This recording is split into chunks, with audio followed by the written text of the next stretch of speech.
What's up guys, Mike here, the Detroit Borg with a look at the new Google Nexus 7 tablet from ASUS. This is running Android 4.1 or Jelly Bean and is the reference design for the latest and greatest Android software. So this is the pure Android experience. So let's unbox this thing, take a look around the hardware, and see what's new with the new software. Now the Nexus 7 tablet is available in two sizes, 8 gig and 16 gig. 8 gig $199, 16 gig $249, so that's pretty low.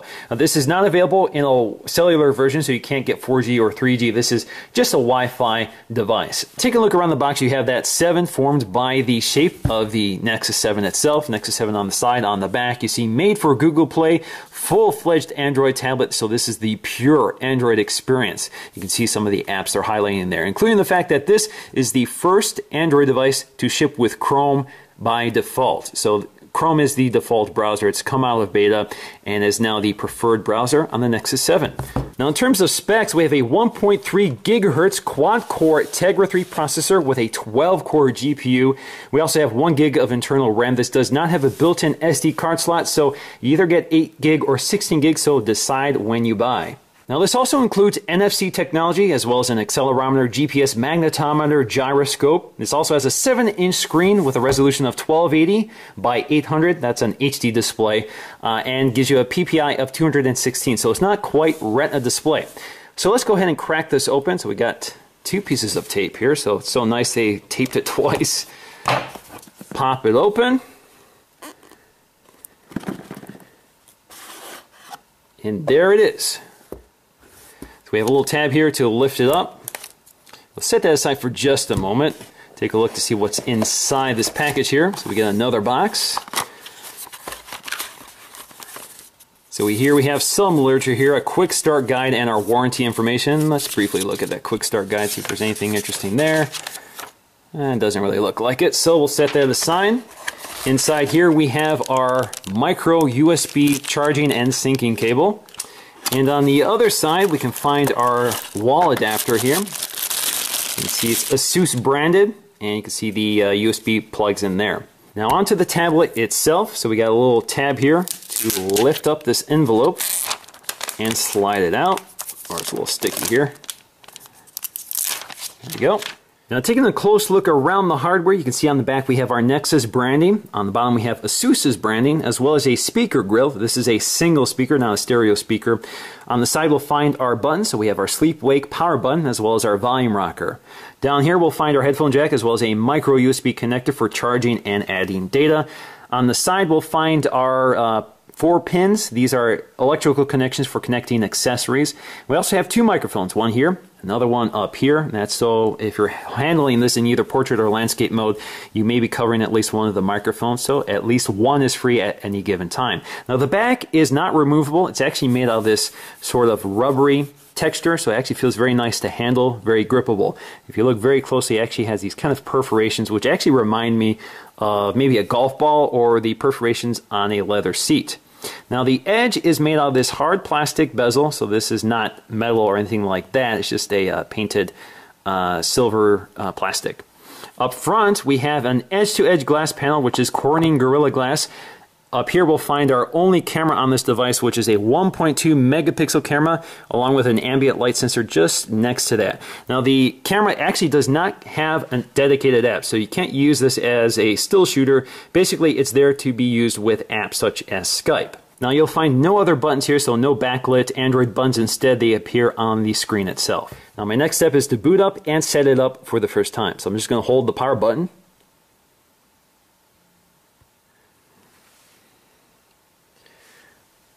Okay, alright, so we have our welcome screen and we can select our language. It knows I'm in the United States, so let's click play. We're going to select my Wi-Fi, so that's my time capsule. I just need to enter in my password. Hi, Detroit Borg, enter your password for mikekukelka@gmail.com. So now it's signing into my Google account, so it should be able to transfer all my account information such as calendaring, address book, bookmarks, that sort of thing.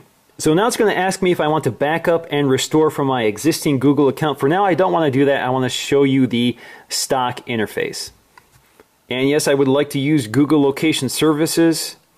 Just a sec. Setup is complete, and let's move on. Now once you've activated your Nexus 7, Google will deposit $25 in your Google Play account. So you can start spending it on apps, books, movies, music, magazines, and everything else available in the Play Store. Now, taking a look through the software, starting with the lock screen. On the lock screen, you can swipe this icon left, right, or down to unlock the device, or you can swipe up to get right to Google search. What's the weather like in San Francisco?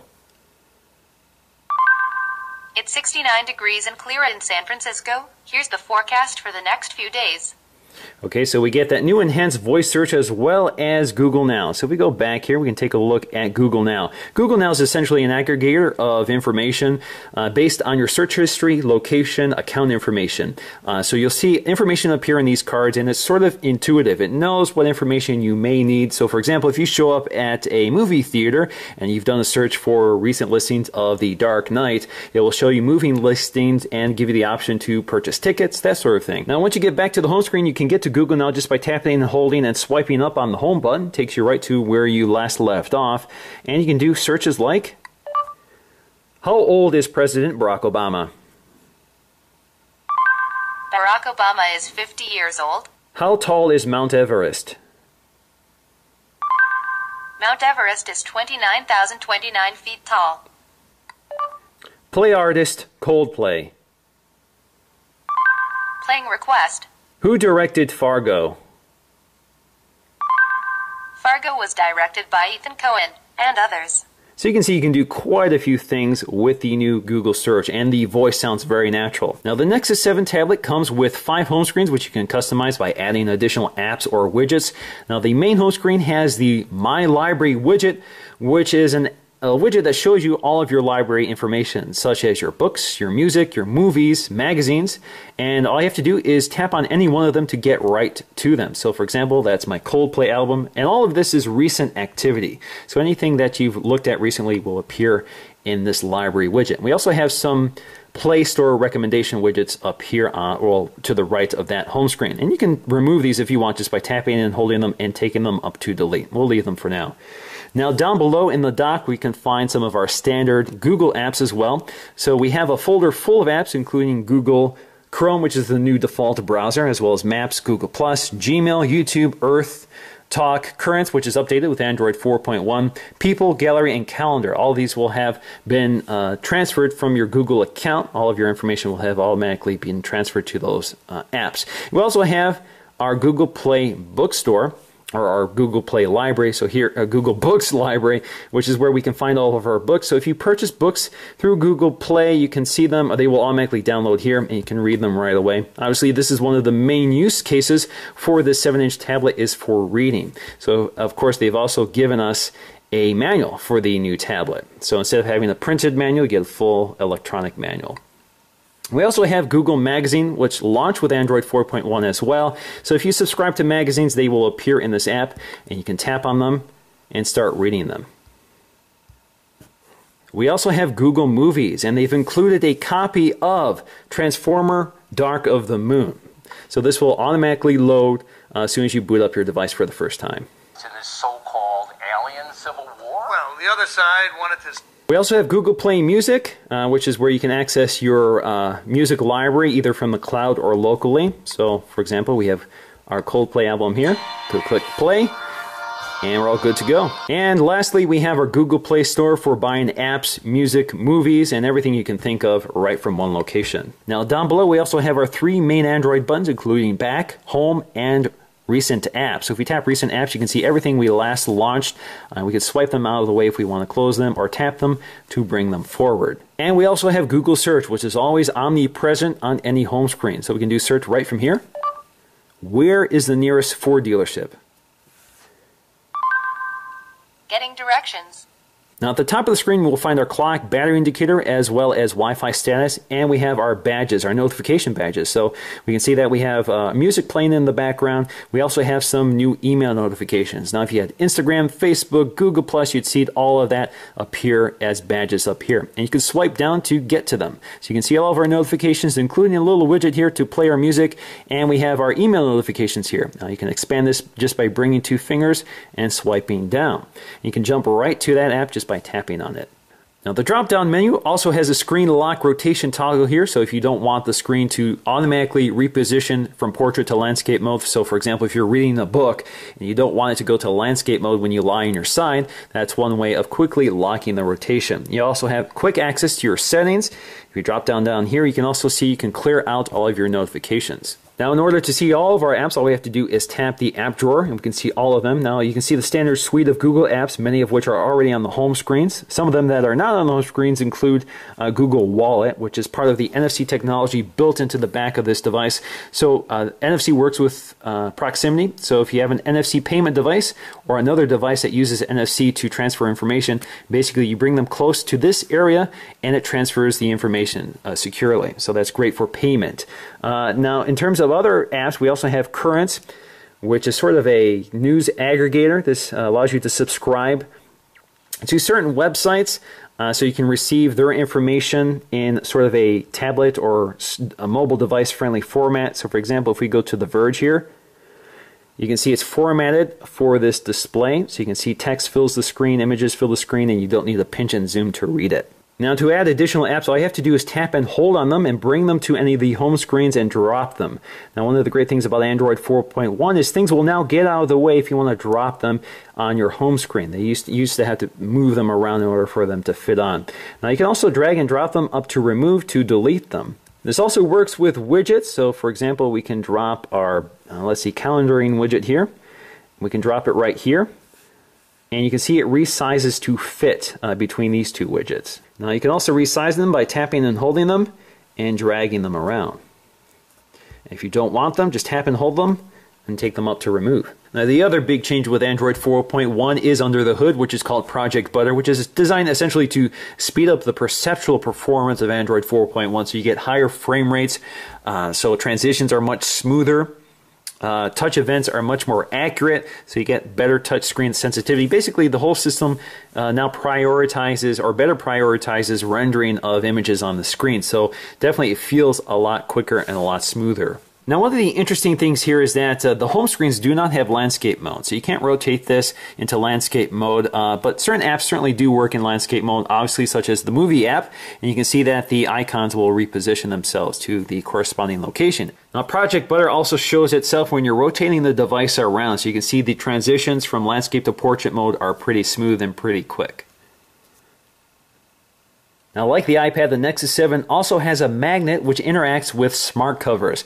So I have a magnet here which we can test out. So if you wave in the right spot, you can see it turns it off or wakes it up. This is a really strong magnet, so I don't even have to touch the device for it to work. But you get the idea. There are third-party cases out there right now which you can purchase on Amazon which work with that feature, and I will have one for review in the future video. Android 4.1 also brings predictive text, so it's able to predict what the next word might be. So for example, if I were to type it predicted that a dark and stormy night. So it's able to predict some text so you spend less time poking away at the keyboard. Android 4.1 also has offline voice-to-text dictation. I've turned off my Wi-Fi and you can go ahead and speak. It was a dark and stormy night, period.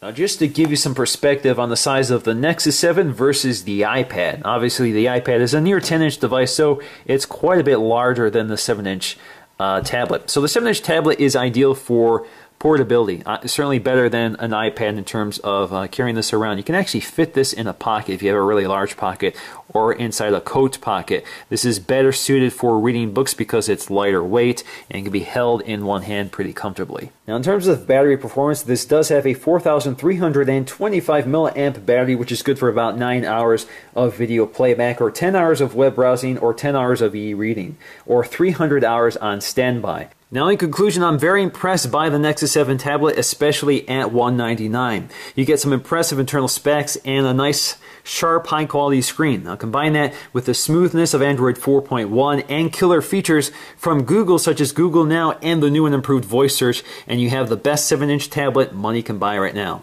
So that's going to do for me, guys, in this video. Thanks for watching, and I'll see you again in the next one.